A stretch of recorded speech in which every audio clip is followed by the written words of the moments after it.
Hello everybody, this is Jurassic Adventures, and in today's video we'll be taking a look at two brand new figures, and these are the Hammond Collection Velociraptor and malcom.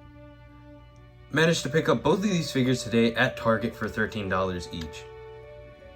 Without further ado, let's take a look at the box.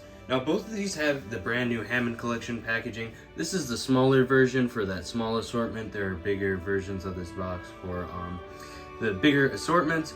But both of these come in the same size box, and it is furnished in this really nice black, almost looks like a cage. You got some like industrial metal details, and then you have that classic Jurassic T-Rex in a nice black shiny finish, so you can really see that. It's very subtle detail, but it looks amazing.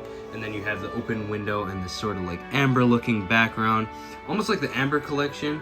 And then you have the Hammond Collection, which is John Hammond silhouette on some amber, and then this one says Velociraptor, and this one says Dr. Ian Malcolm, and that's in a nice orange amber color text.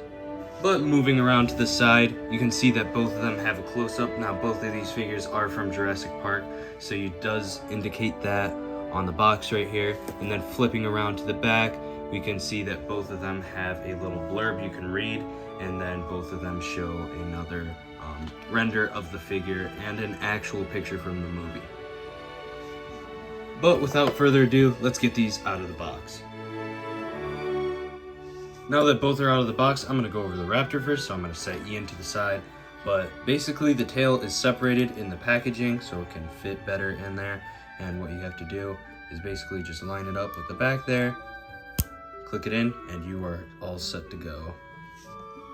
Alright, so now we're going to take a closer look at the Raptor, starting off with all that articulation. Now, up here on the head, we have the jaw articulation, and that opens and closes. We have the neck and head, so that goes around. It's on a ball joint, so you can pose it really nicely. And then we have the lower neck, where it attaches to the body, and that also can be posed rather nicely. And then we have the arms. Those can go forward, backwards, and then out. And then these, the forearms at the elbow right here, up, down, and then to the side. Over on the hip, they can come out, go back in, forward, back, and then the knee, forward, back, and then to the side. And then as well on the ankle, up, down, and then to the side as well. And then lastly for the tail, it's on a ball joint, so that can go around like that, but then it's rubber, so you can actually twist it and bend it, just like the Amber Collection Raptor. And this one, as you can see, is very similar as well with the sculpt. Getting into the sculpt, you can see it's very similar to the Amber Collection Raptor. You got some of the same defining characteristics on this one, so I'm pretty sure it's just an Amber Collection Raptor shrunk down and made into a Hammond Collection one in this 3.75 scale. But it still looks good. I like the body sculpt for the most part. Some may say that the feet are too big, but honestly I don't feel that is the case now that I have this one in person. It's about the same as all the other Mattel Raptors in terms of feet size, but it's alright. The only gripe I have with the sculpt actually is just the head right here. I feel like the lower jaw is a little bit big, and then I also feel like the teeth are just really weird looking, all blocked together like that. But other than that, I really do like this figure. In terms of paint, this is a really nice figure. It's very nicely painted. We have this sort of yellowy brown color as the entirety of the molded upper body color. And then we have these brown stripes and patterns that go across the entire figure. On the underbelly, we have this nicely airbrushed light color, and then the lower jaw is also molded in that color. And then for the details, the mouth is painted very nicely, as well as the eyes are painted green with a nice black slit, and that is painted very nicely on both sides as well. And then for the claws, all the claws are painted, so no worries there, and that is really awesome. For the collector line, I really like that everything is painted and it all looks really nice.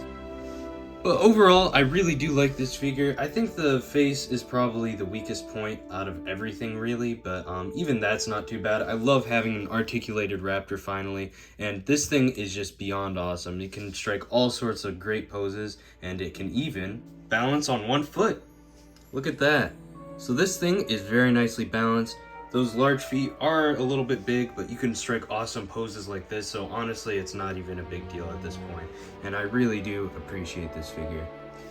Now we can get into Ian Malcolm, who is the first human figure of this Hammond Collection line. So starting off, Ian looks very nice. He has his coat actually on, and you can even swap the coat out for just his normal look, which you will see later. But looks very nice, very nicely sculpted. All the details are there. If we remove his glasses, which yes, they are removable, you just got to be very careful not to lose them. You can see all of his facial details and everything look very nice. Even has his little pendant painted and his belt buckle, so really nice paint application there. And overall, I think he just looks awesome, and it looks just like the Amber Collection figure, but shrunken down.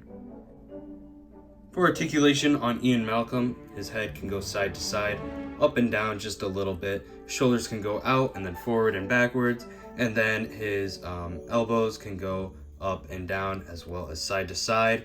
His wrist can spin around and then go up and down, which is a really nice improvement to see on these figures, to see that there's more articulation, and that wrist was definitely something we were missing on the previous Mattel figures.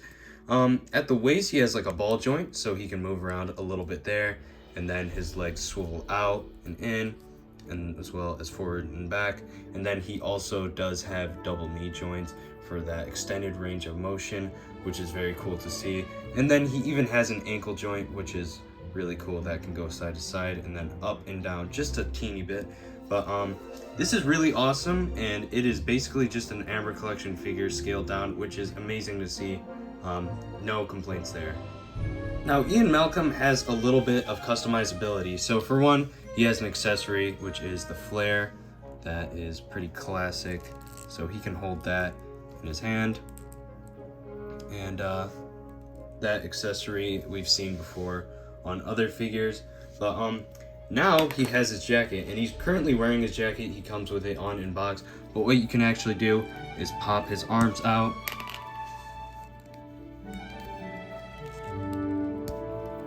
Like so, and then you can put on his other arms.